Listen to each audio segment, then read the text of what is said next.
Well, welcome back. This is Papa Sean, and I'm here to show you how to select your spawn location.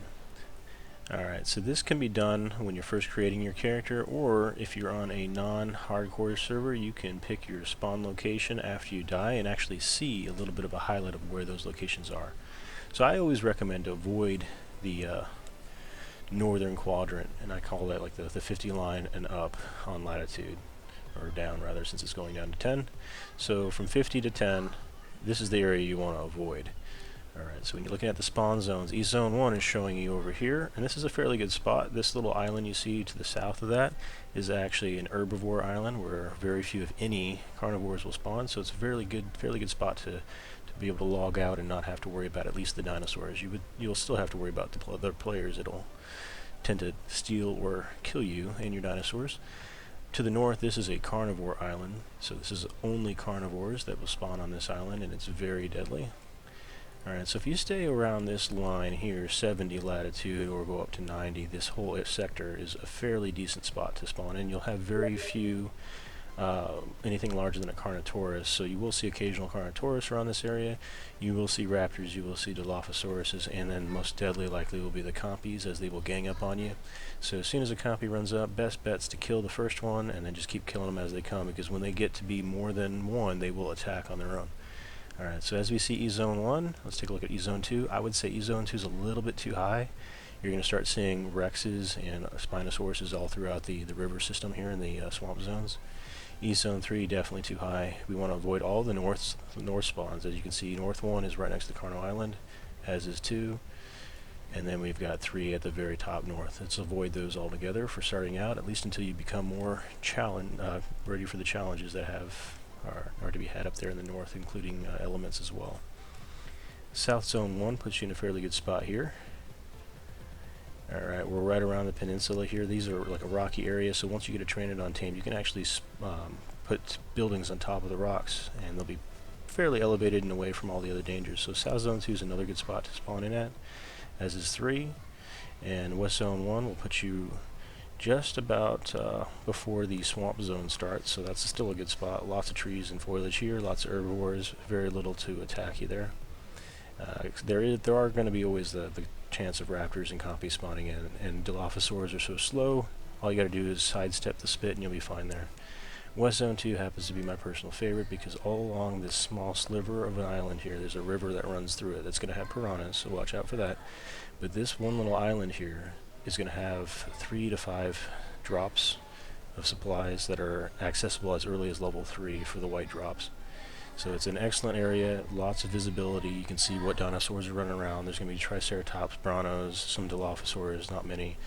And you'll also have Pteranodons walking around, some dodos as well, and trilobites. So quite a variety of stuff. And then just off the shore, you're going to be able to find oil and pearls. And then when you're ready for it, you can move further up north and get at the other metal and whatnot. West Zone 3, in my opinion, is a little bit too high up. So again, focus in on West Zone 1, West Zone 2. Any of the southern spawns are good. Avoid all of the north. And when dealing with the east, the only one that's any value is East Zone 1. Alright, and as soon as you select it, you go ahead and create your new survivor on that location. And you don't actually want to spawn on a random location. You want to, I think that we're good on the Zone 2 respawn.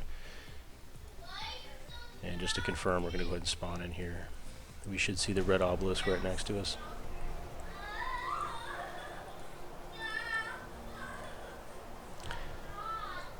Alright, so it would have been better to create a new survivor, because as you see, the random spawn is indeed a random spawn. It put us near the northern sector. I know that based on how cold we are right now.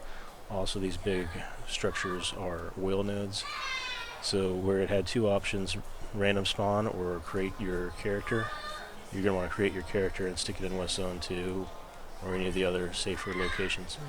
As you can see, my health is already dropping at the bottom right, that little health bar.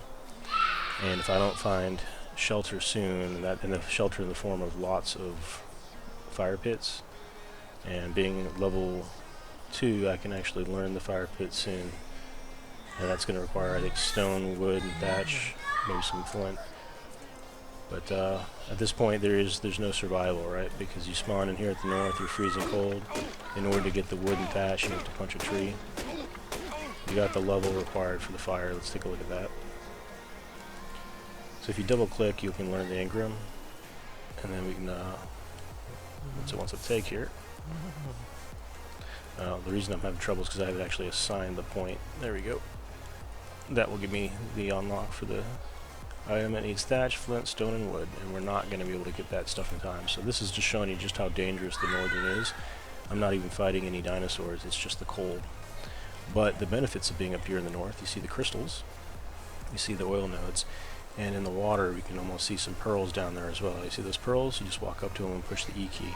So the north has got a lot of advanced resources available to you right at the start, but you won't be able to use them until later levels anyway, so you might as well get yourself established in the south, find yourself a nice Pteranodon to tame, and then fly around on the Pteranodon as you need to and get over to the north, and by that point you'll be able to collect fur and hide, armor and stuff, so you'll be able to better withstand the harsh temperatures, the freezing up here in the north.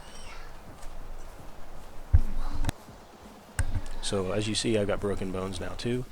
That's going to further inhibit me. I'm seeing flashing red, and there I've died. Just a few, maybe 1.5 minutes out there in the northern cold. So let's take a look at that again. We're going to create the new survivor this time. And we're going to select West Zone 2, we're going to give ourselves a name, Papa Sean, and we'll go ahead and use the default shorty, go ahead and load that in. So if you haven't seen that before, you can select all the different stuff you want about your character, and you can save it under a name, and then you'll be able to select them and load that skin in. So we created it in West Zone 2, so let's go ahead and respawn the existing survivor in West Zone 2.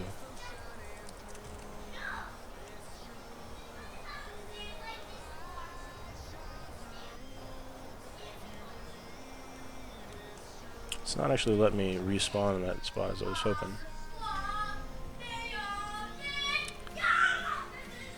But this time it did actually stick us in the right spot, West Zone 2. You see the red obelisk, that's an indicator that you're in the southwest location.